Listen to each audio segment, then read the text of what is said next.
Il n'y a pas si longtemps, cela relevait de la pure science-fiction. Les voitures autonomes seront pourtant bientôt une réalité. C'est le thème de ce grand angle. On en parle avec Cécile Maisonneuve. Bonsoir, soyez la bienvenue. Vous êtes la présidente de La Fabrique de la Cité, un think tank, en français un cercle de réflexion, qui est dédié aux innovations urbaines. À vos côtés, Laurent Meillot, bienvenue à vous également. Bonsoir. Vous êtes journaliste automobile et spécialiste des nouvelles technologies. Alors ça ne vous a pas échappé, il y a tout juste 2 semaines, la France a annoncé des mesures pour développer ce secteur de la voiture autonome.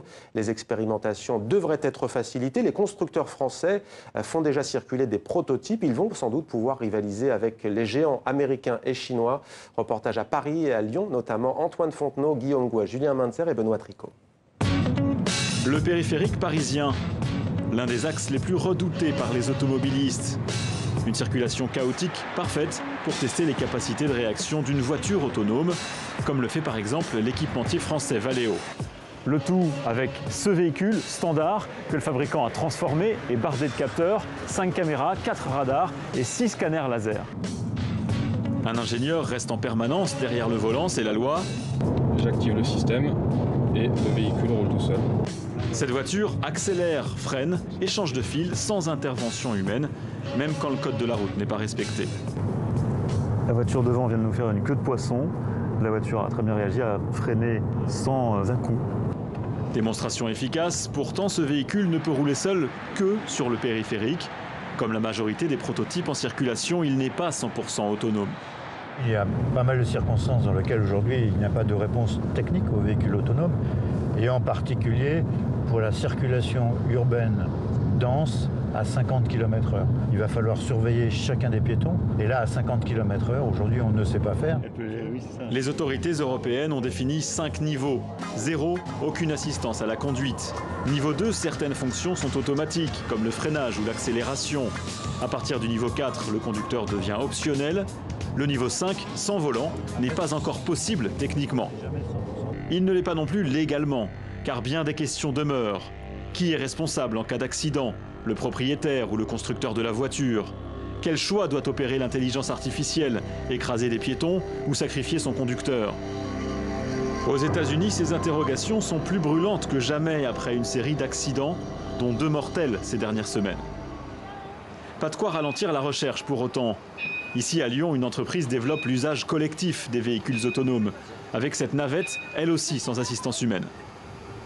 Ce modèle transporte jusqu'à 15 personnes en toute autonomie depuis 2 ans dans ce quartier de Lyon, Confluence, certes sur un parcours bien défini à l'avance et à une vitesse très limitée, et un opérateur doit rester à bord en permanence.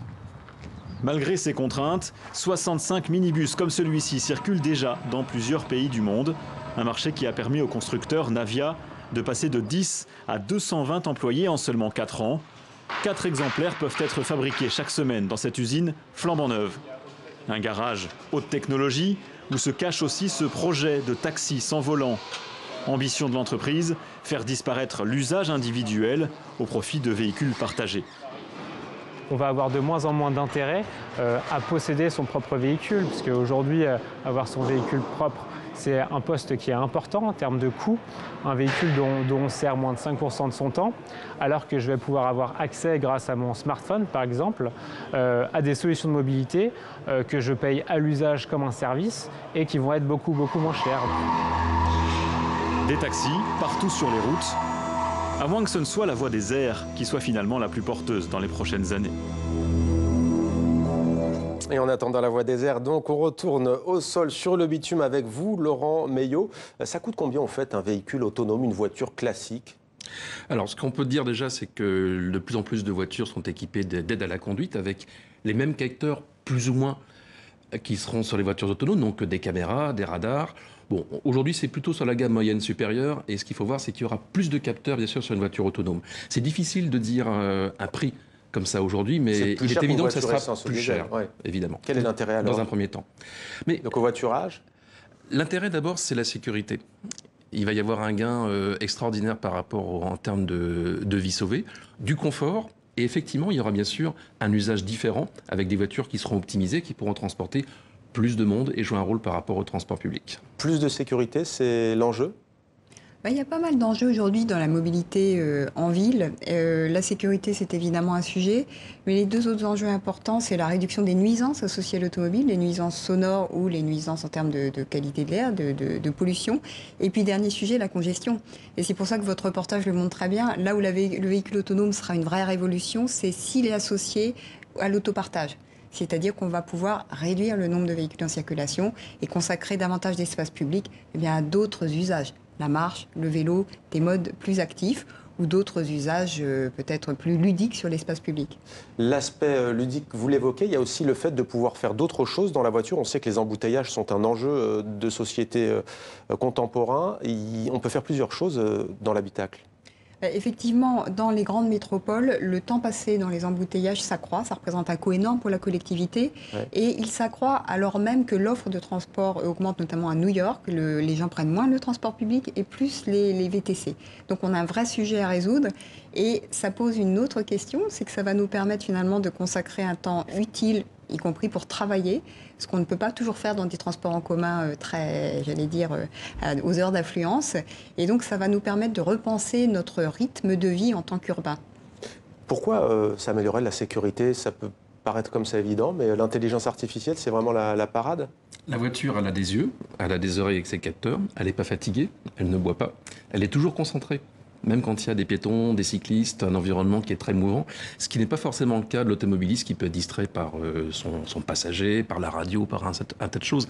Donc effectivement, la voiture, par son intelligence artificielle, parce qu'elle sera capable de détecter un objet qui est stationnaire ou un objet en mouvement, jusqu'à prévoir la trajectoire que pourrait prendre un piéton s'il décide de traverser, par exemple. Donc oui, pour toutes ces raisons, le véhicule sera bien plus sûr que l'être humain. Alors on le rappelle, pour l'instant, le reportage le disait bien, c'est interdit. Il n'y a pas de loi qui autorise un véhicule à rouler dans les rues de Paris, par exemple, ou de Bruxelles, ou à Berne de manière autonome.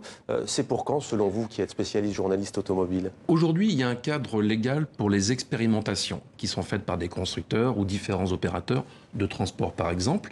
À partir, on va dire, de 2020, certains véhicules automatisés, partiellement, on va dire le niveau 3, par exemple, qui permet de ce qu'on voit à l'image, lâcher les mains du volant, tout en supervisant quand même ce qui se passe, ça sera autorisé dans le code de la route. Après, ce qu'il faudra, c'est en parallèle revoir aussi la formation du conducteur, parce qu'il faut sensibiliser les usagers sur justement tous ces changements qui vont être fondamentaux pour eux. Justement, la question de la sécurité et de l'éthique se pose. On le voyait.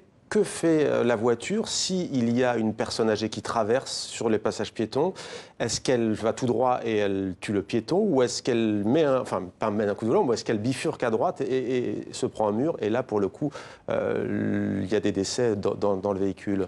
Alors effectivement, il y a eu quelques accidents, vous le rappeliez dans le reportage récent, et notamment un véhicule qui n'a pas su discriminer entre une personne et un obstacle, et donc il y a eu un décès.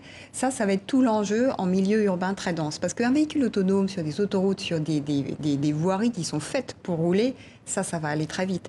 Mais en milieu urbain très dense, il va falloir que le véhicule autonome, qui est une sorte de robot, dialogue avec son environnement, c'est-à-dire que son environnement soit aussi capable de dialoguer avec lui. Ça veut dire que toute l'infrastructure urbaine, tout le mobilier urbain va devoir être équipé c'est l'Internet des objets, pour pouvoir établir ce dialogue qui apporte plus de sécurité. Si on n'a pas cette infrastructure autour du véhicule autonome, on ne pourra pas en faire un objet aussi sécurisé qu'il doit l'être.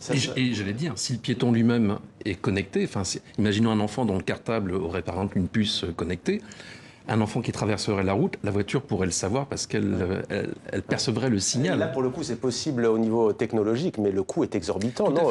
Mais vous le disiez, il faut mettre de l'argent pour changer toutes les routes. Bien sûr. Pour répondre à votre question sur la discrimination, en fait, les capteurs sont capables de voir en anticipation. Tout l'enjeu maintenant, c'est de prendre la bonne décision en quelques fractions de seconde. Dans le cas d'Uber, c'est différent parce que le logiciel, en fait, a été conçu d'une mauvaise façon. Mais l'enjeu, c'est ça, c'est prendre des réactions très, très rapides. Et ça, aujourd'hui, techniquement, on sait faire. D'autres questions d'éthique peuvent se poser. Mais j'ai envie de dire, la voiture autonome, elle va se faire petit à petit. Il ne faut pas espérer un grand soir et les choses vont se faire progressivement. Il y a une question qui me vient comme ça. Les caisses de l'État doivent se faire du souci parce que plus d'excès de vitesse et plus de radar. Plus de contravention. Dans l'absolu, oui. De toute façon, avec la révolution de la mobilité qui s'annonce, parce que autonome, mais aussi électrification du parc, il va falloir penser toute la fiscalité liée à la manière dont on se transporte, la fiscalité sur les produits pétroliers, et puis cette fiscalité, effectivement, sur les excès de vitesse. Mais vous savez, il y a une ressource qui aujourd'hui n'est pas utilisée comme base fiscale, c'est l'espace public. Et en milieu urbain dense, l'espace public a de la valeur. Aujourd'hui, une voiture garée, ça représente un coût, par exemple, dans Paris, de 40 000 euros. Parce que l'espace public vaut 4 000 euros du mètre carré dans Paris. Alors, donc ça peut être une base fiscale intéressante pour des villes qui vont devoir trouver des ressources pour investir dans des infrastructures dédiées. Juste un chiffre très court, mais il y a une étude qui a été faite par l'OCDE sur Lisbonne. Et en fait, avec quelques milliers de robotaxis, 90% des habitants de Lisbonne pourraient se passer de leur voiture personnelle. Ça libérait l'équivalent d'une vingtaine de terrains de foot. Donc en matière d'aménagement urbain, c'est la porte ouverte à pas mal de projets. Alors les assurances suivent de près ce dossier. Hier, elles se sont exprimées à ce sujet. Elles disent que les textes sont déjà adaptés, mais elles veulent en tout cas une boîte noire, c'est-à-dire une sorte de mouchard en cas d'accident pour déterminer les responsabilités.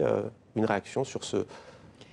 J'allais dire qu'il va falloir de toute façon définir un régime de responsabilité. Et au-delà de ça, vous le disiez tout à l'heure, vous avez prononcé le mot d'éthique. Définir une éthique du conducteur de voiture autonome ou du passager de voiture autonome. Et ça fait partie du kit qui va devoir faire partie de cet avenir de la mobilité. Donc une boîte noire, ça paraît effectivement quelque chose d'assez... C'est indispensable.